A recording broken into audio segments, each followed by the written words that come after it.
Hello and welcome to a special Q&A recording of Spring Blossom, one of the 50 official selection titles at the 45th Toronto International Film Festival. Thank you to our audience for joining us. As an organization still impacted by COVID-19, we need the support of our audiences so that we can continue presenting films to future generations and preserving these important voices. My name is Dorota Lech, and I'm TIFF's curator of Central and Eastern European cinema, as well as the lead programmer of Discovery, a showcase of new talent from around the world. Discovery presents the first and second features of daring directors and is a place to unearth cinema that is bold, distinctive, adventurous, and above all passionate. I'm thrilled to be here with Suzanne Lindon, writer, director, and lead actor of Spring Blossom. This film is eligible for the People's Choice Award. Please vote for your favorite films at tiff.net/vote. Suzanne, welcome. Congratulations on your film. Thank you. Nice I'm so happy to be there.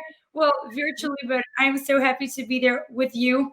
We wish we could be celebrating with you in person, but this is the next thing. Yeah. So I wanted to jump right in. You wrote this film when you were 15 years old. Can you please tell us how you started, what the idea was? I was 15, so it was 5 years ago, because now I am 20.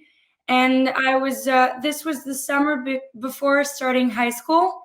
And I was kind of bored with people my own age, and I felt a certain form of melancholy and stuff. And I wasn't able to explain it at that time. So I started to write something like if I was writing a sort of diary, but this was someone else's diary, because I was like imagining another girl's life at that time. And this is a period in which I think that a 16-year-old girl has a lot of fantasies in her head. And I was dreaming of falling in love, and I was dreaming of meeting someone that looked like me in a way. And because I was not like, I was a sort of misfit, and I wasn't really happy with my friends or with the people in my school. I had a lot of friends, but that was a little complicated to feel totally comfortable with them.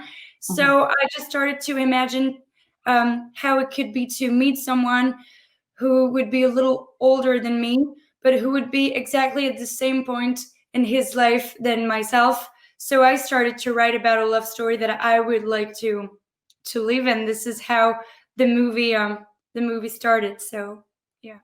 When you were writing, did you foresee that you would be playing the lead role in the film? Yes, because that was also one of the main reasons I was writing the movie, because I had the story in my head, but also because I've always wanted to play. I think that I've always wanted to be an actress in a way, but my parents are actors in France, so that was a little complicated for me to be totally comfortable with the idea of playing, because I come from a family that loves cinema, and that this is a real great thing, because I've always seen a lot of films and everything. But it was very complicated for me to say, hey, Mom, hey, Dad, I want to do exactly the same thing as you. And I wanted to feel chosen for the good reasons. So I wanted to feel totally legitimate to do it. And this is why I started to write a movie, because I told myself, if I choose me, then I am sure that I will be chosen for the right reasons, because I know why I want to choose myself. So this is why also I wrote the movie. So I've always wanted to play the lead role in the movie. So yeah. Oh, you play it so beautifully. It's really, you have such poise when you're playing this role. We're so excited for the audiences to see it. I really think it'll be a huge conversation starter, but also marks you as a talent. So I wanted you to tell us because it means a lot to me, so I'm doing it like that. I know it's so difficult in these situations, because you just want to like hug and like jump around. But I can't, so I'm just hugging myself instead. I'll do the same. Can you tell us a little bit? I mean, it's your first film, so of course it's not so easy to get started. Can you? And as I understand, you made the film with not so much money. So can you tell us a little bit the process of how it got off the ground? Yeah, that was complicated, because we didn't have money, but I was sure, I don't know why, but I was kind of sure that I would do was like, it's gonna work. I don't know how, but it's gonna work. And I met the producer, Caroline Bonmarchand, who's like great because she read the script and she said, okay, I trust you, and we're gonna do this film, like your film, and you don't have to change anything because I want you to create a real object that looks like you. And this was really important to me because more than just making a film, I really wanted to make a gesture because I'm very young. So I wanted to do something that like, which was very like myself, and I needed to feel totally free to really express myself. So not having a lot of money was kind of something great in the end because I was very free. I felt free because I had nothing to show to anybody. That was just me. But we didn't ask to like, you know, sometimes like TV producers like helps us to like give money to for making films, and here that wasn't the case because nobody wanted to help us. So we just went to see like 2 or 3 people who are like, we went to see a producer, a French producer named Richard Grandpierre, who helped us a lot, and 2 producers, Laurent Bon and Yann Barthès, who helped us a lot too, because they had faith in the project. But that was really like this. We were just knocking on doors and said, hi, we have a script, and if you like it, please help us. And we were very lucky because they liked it, and they believed in myself, and they believed in the project. And this is such a chance to meet people like that, because they I think this is kind of new, like making films this way. And when you're a young filmmaker, this is really important to show that if you really want something, and if you have your idea, and if you believed in yourself and in your project, then you can do it. Like nothing is impossible. And this was a challenge, but a great challenge. And I hope that if I'm making another movie, I hope that I will do it in the same kind of conditions, because not having a lot of money helped me in a way to be totally free to do what I wanted. That's so interesting. That's very interesting. I want to jump back a little bit to the cast, because your co-lead Arnaud is fantastic. Was he on board when you were preparing to shoot? Did you write with him in mind? This is a little complicated.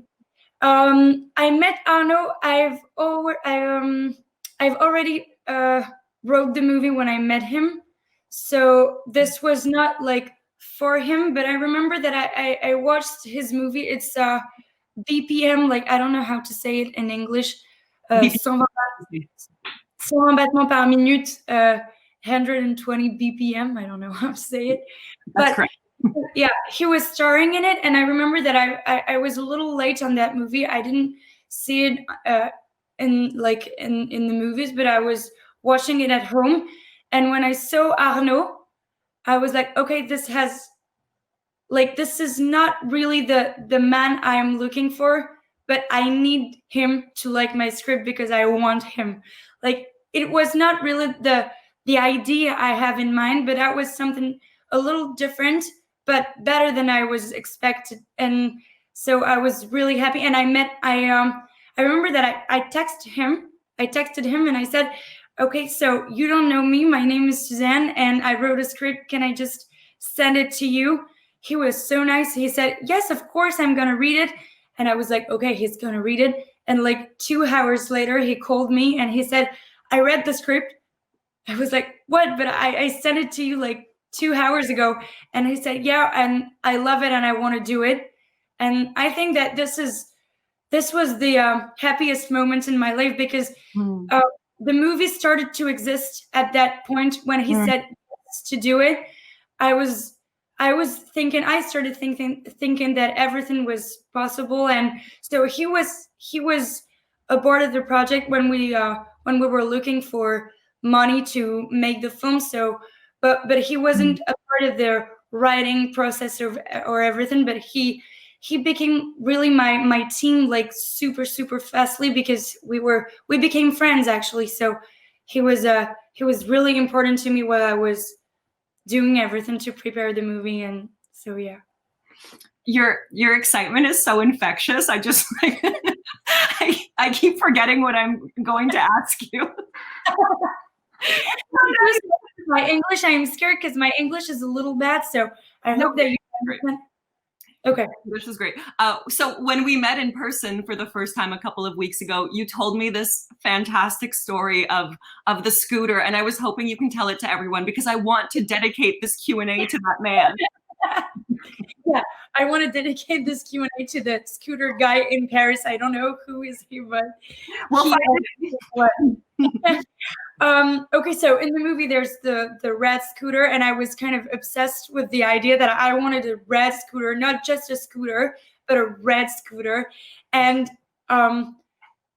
it was impossible to find. Like, that was the craziest thing to find in Paris, like a red scooter. It was impossible to have it. And I was talking like in the street, and this was the day we were shooting the scene in which the scooter is. So, and I did not have any scooters, so I was a little panicked, and I was, okay, so we're going to shoot, but we don't have any scooters, so we have to find something. And at this moment, a guy came just next to me on a red scooter, and he just like heard me and said, "Oh, you need it?" And I was like, yeah, I need it. And he said, "Okay, so I can give it to you, and just give it to me like when you're done." And I was like, "I needed like 2 weeks." And he said, "Oh yeah, I'm going on holidays for 2 weeks, so you can keep it." And I was like, okay, so I was talking to this guy, and I was like, "Thank you, God, for giving me the scooter. Thank you so much." And the day after, I was on set, and I was like, "Okay, I really need $1 million. Can you just bring some guy who has $1 million to give me?" But nobody came at that time, so. I love this story, and I love how everything came together to make the film. Can you discuss some of your music choices as well? Sorry? Can you discuss some of your music choices? I know this is also quite a beautiful story of how the contract came to be. Yeah. So the music that was a little weird because I started to imagine the music with a French artist named Christophe.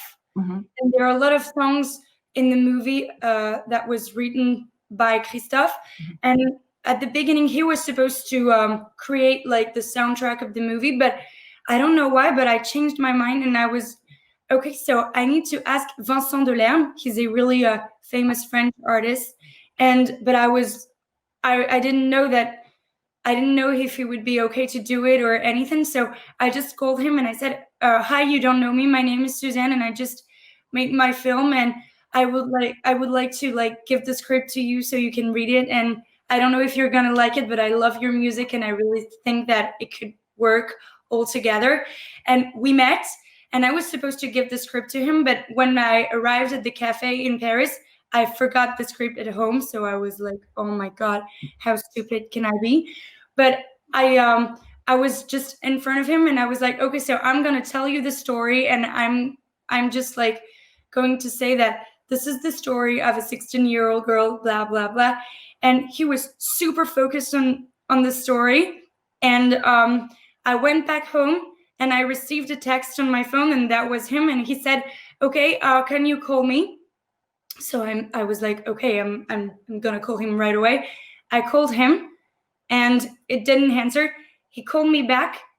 I answered the phone, and nothing. So I was a little worried. And then a piano started, and I was listening to the theme of the movie, and that was it. And I was like, "How did you do it? You did not even read the script." And he said, "No, but you told me some stuff about it, and I had this idea. I don't know if this corresponds to what you wanted." And I was like, "Yeah, this is the music I want. This is the theme of the movie. So this is how it happened. This is crazy." It's so beautiful how everything came together. I'm so excited for you. I'm really excited for our audiences and everyone around the world to see the film. And I want to thank you for joining us. I wish we had more time. Yeah, well, thank you. I was so happy to be with you. Like, I am so disappointed not to be there, like in person, to be with you and to meet the audience and to talk about the movie with them and everything. But unfortunately, I can't for the reasons we know. But thank you very much. It means a lot to me to be there at TIFF. This is more than an honor. It's more than my dream. It's like, it's crazy. So thank you very, very, very much. Okay, we love you.